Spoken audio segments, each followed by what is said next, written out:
when the ground was covered in sweet, colorful wildflowers and the air was filled with the scent of growing grass, I truly felt that spring was here. Growing up in a big city, I knew the season by the calendar, but rarely felt the spring. In my memories, my family almost never bought cut flowers or picked wildflowers to keep at home. So I was pretty excited to pick some flowers from the yard.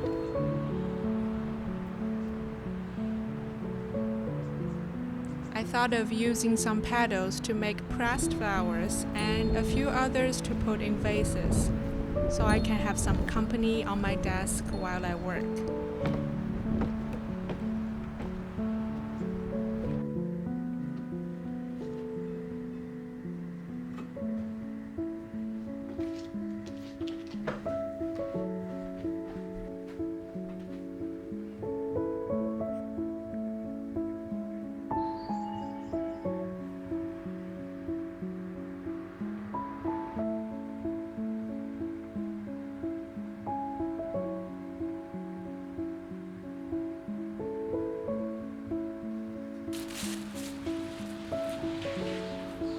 It is my second year of growing vegetables.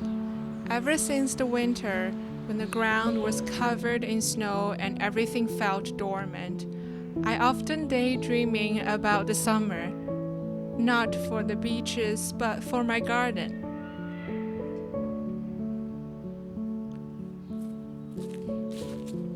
Although the growing season here is so short, my anticipation of growing my own food has been almost overwhelming. I had been planning my garden and starting seeds indoors since March. My heart was aching for the days to transplant the baby seedlings to the garden.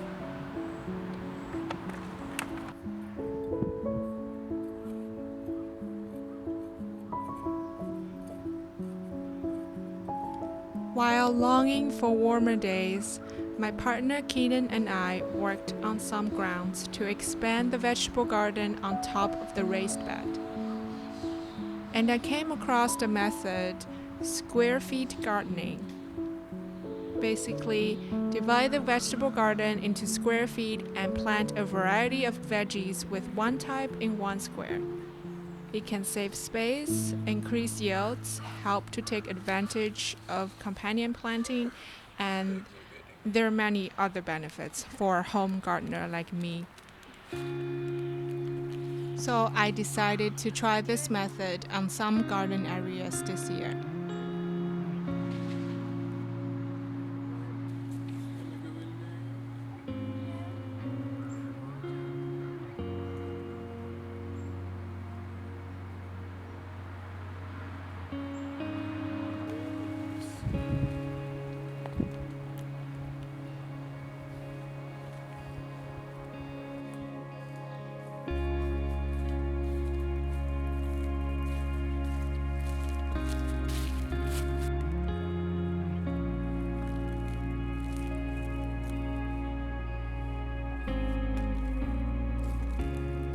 The cold-tolerating onion bulbs, peas, and radishes were already growing well.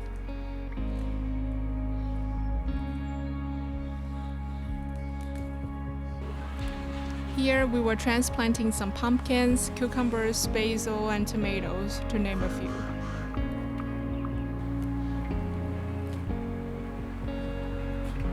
It's always fun to try new things, including growing new veggies and adding varieties to the garden.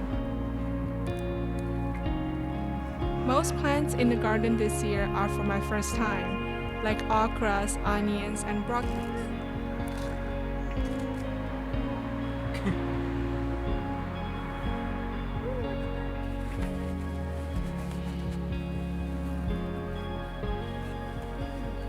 By the time of editing this video in July, the garden had been flourishing.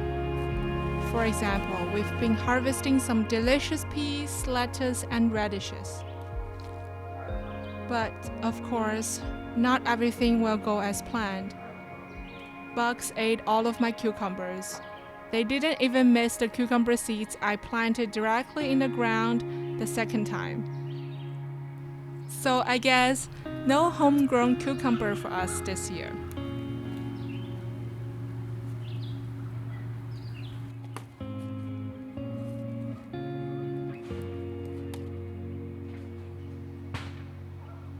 Some tomato babies also didn't survive a few rainy and cold days after the transplant. Still, nature is full of surprises. My pumpkin seedlings, which also like heat, all survived and are now thriving with flowers. You see, if I had been a little more patient, I would have waited another week or two to transplant my tomatoes when the temperature was best for them to thrive. I was too eager for them to grow and fruit outside that I risked all the care I had for them for weeks in the spring. The garden is telling me, don't rush, slow down, do what you can, and let the rest take care of itself.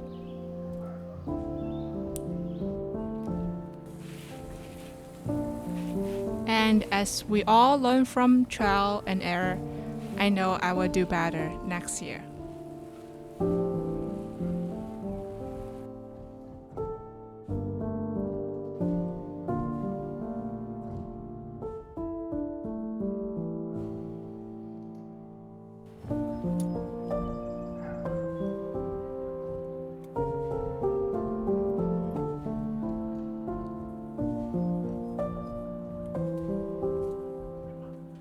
Let me know if you want more updates on my garden in the comment.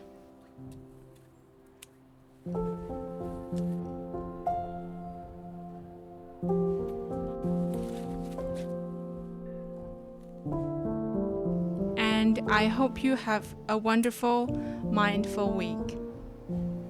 Until next time, send my love.